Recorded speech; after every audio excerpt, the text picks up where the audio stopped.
Masu sauraronmu, Assalamu alaikum, barkanmu da wannan lokaci. Za ku saurari labarai daga nan tashar talabijin da rediyo ta Eagle 24 Online garkuwar al'umma. Farko ga muhimman kaninsu. Shugaban ƙasar Najeriya Bola Ahmed Tinubu ya buƙaci 'yan Najeriya da kar su shiga yajin aiki. Gwamnatin jihar Kano ta samar da takin zamani na biliyoyin naira domin rabawa ga manoman jihar. Majalisar Wakilai ta ƙasa ta buƙaci a dakatar da shugaban kamfanin albarkatun mai na ƙasa daga kan kujerarsa. Daga ƙetare ƙasar Faransa ta yi kira da a gaggauta sakin hamɓararren shugaban ƙasar Nijar Muhammad Bazoum. A yau dai muna Laraba 18 ga watan Al-Muharram shekara 1446 bayan hijira. Daidai kenan da 24 ga watan Yulin shekarar 2024 miladiya. Kanin labaran kuka saurara, yanzu sai ku saurara domin jin cikakkunsu tare da ni Mubarak Hamza Adam. Shugaban ƙasar Najeriya Bola Ahmed Tinubu ya buƙaci al'ummar ƙasar da su janye ƙudurinsu na yin zanga-zangar nuna ɓacin rai da matsin rayuwa da ake shirin yi a wata mai kamawa. Kamar yadda ministan yaɗa labarai Muhammad Idris ya bayyana. Da yake magana da manema labarai jim kaɗan bayan ganawa da shugaban ƙasar a ranar Talata, ministan ya ce shugaba Tinubu ya buƙaci masu shirya zanga-zangar da su yi haƙuri da yin zanga-zangar.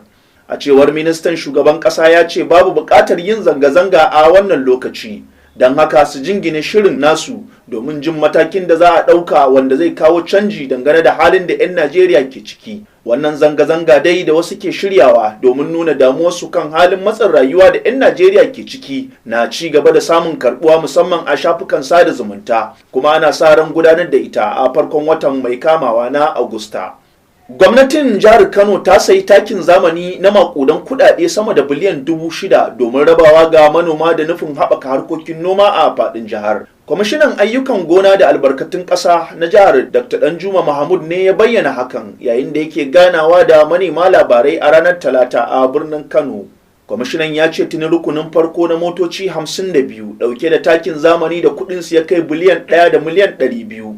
An raba shi kyauta ga manoman jihar a ƙananan hukumomi 44. Ya ƙara da cewa a rukuni na biyu na rabon, gwamnati ta shirya raba motocin taki 180 wanda kuɗinsu ya kai kimanin biliyan 5, kuma za a raba takin ne a ragin kaso 50 ga manoma domin su mallaka cikin sauƙi. Sannan kwamishinan ya jaddada ƙudurin gwamnatin jihar Kano na haɓaka harkokin noma wajen samar da hanyoyin ilmantarwa da bayar da jari ga manoma domin samun ingantattun kayan abinci. Rundunar sojojin Najeriya da ke Brigade na 6 a garin Jalingo na jihar Taraba sun kama wasu mutane 10 da ake zargin masu sace mutane ne. Mukaddashin kakakin rundunar Captain Oni Olabude shine ya sanar da hakan a ranar Talata. Captain Oni ya bayyana cewa daga ciki sojoji sun yi nasarar kama wasu 'yan ta'adda 8 masu fashi da kuma sace mutane. Ya ce waɗanda aka kama su ne suka hana jama'a sakat a ƙananan hukumomin Wukari da Donga da Ussa da Takum tare da wasu yankunan jihar Benue. Ya ƙara da cewa ubangidan waɗancan 'yan ta'addan wato Ghana tuni aka kashe shi. Captain Oni ya kuma bayyana cewa an samu makamai tare da kayan sojoji da kuɗaɗe a wajen 'yan ta'addan su 8 da sojojin suka kama.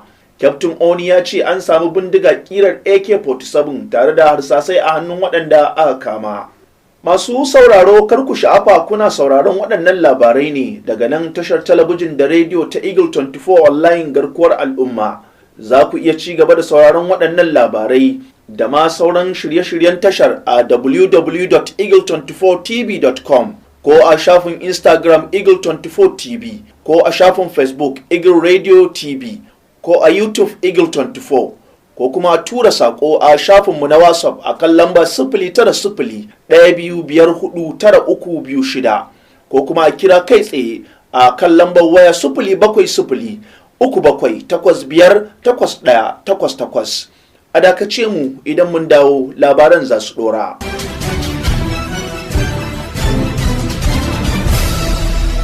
Barkanmu da dawowa. Majalisar Wakilan Najeriya ta buƙaci a gaggauta dakatar da shugaban hukumar albarkatun mai na ƙasa Faruk Ahmed kan dambarwar hukumar da matatar man Dangote wanda hakan ya yamutsa hazo. Wani dan majalisar Esosa Eyawu ya buƙaci shugaba Bola Ahmed Tinubu ya dakatar da shugaban na NMDPRA har sai majalisar ta kammala bincike kan zargin almundahana da ake na cewa hukumar na bada lasisi ga kamfanonin da ke shigo da man diesel mara inganci a Najeriya daga kasashen waje. Isosa ya ce dakatar da shugaban na NMDPRA na da muhimmanci saboda katobarar da ya yi cewa man diesel ɗin matatar Dangote ke samarwa ba shi da inganci idan aka kwatanta da wanda ake shigo da shi daga kasashen waje. Ya ƙara da cewa zargin da ake masa na bayar da lasisi ga masu shigo da man diesel mai ɗauke da sinadarin sulfur fiye da kima zuwa Najeriya da kuma amfani da shi a ƙasar babban haɗari ne ga lafiyar al'umma da kuma asara a ɓangaren tattalin arziki. Honorable Esosa ya ce idan har babban jami'in gwamnati zai yi irin wannan katobarar ba tare da bincike ba, akwai alamar rashin ƙwarewa da kuma rashin kishin ƙasa, musamman a halin da ake ciki a Najeriya a yanzu. Daga ƙetare kuma za ku ji cewa ƙasar Faransa ta buƙaci a saki hambararren shugaban ƙasar Nijar Muhammad Bazoum cikin gaggawa ba tare da wani sharaɗi ba. Bazoum wanda ya kwashe kimanin shekara guda a tsare tun bayan hamɓare shi ta hanyar juyin mulki. Ma'aikatar harkokin wajen Faransar ta bayyana cewa Bazoum yana tsare na tsawon shekara guda a wani mummunan yanayi, don haka suke yin kira da babban murya da a sake shi domin ya shaƙi iskar 'yanci. Tun bayan hamɓare Bazoum da sojoji suka yi ƙarƙashin jagorancin Abdurrahman Tiyani, Muhammad Bazoum dai bai yi murabus ba kuma har yanzu yana ikirarin shine halastaccen shugaban ƙasar. Ana da zargin Mr. Bazoum ne wanda yake tsare kuma aka hana ganin lauyoyinsa da laifin barazana ga tsaron ƙasa da kuma cin amanar ƙasa.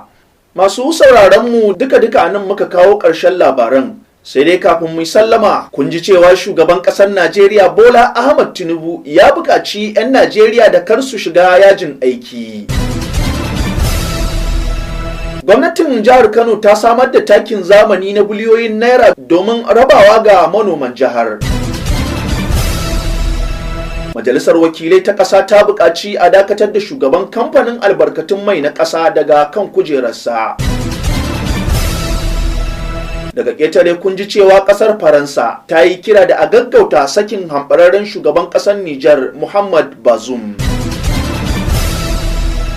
Duka a nan muka kawo ƙarshen labaran a madadin sashen labarai da al'amuran yau da kullum na tashar talabijin da rediyo ta Eagle 24 garkuwar al'umma. Sai wanda ya tace labaran Isa Sharaɗa, ni da na karanta Mubarak Hamza.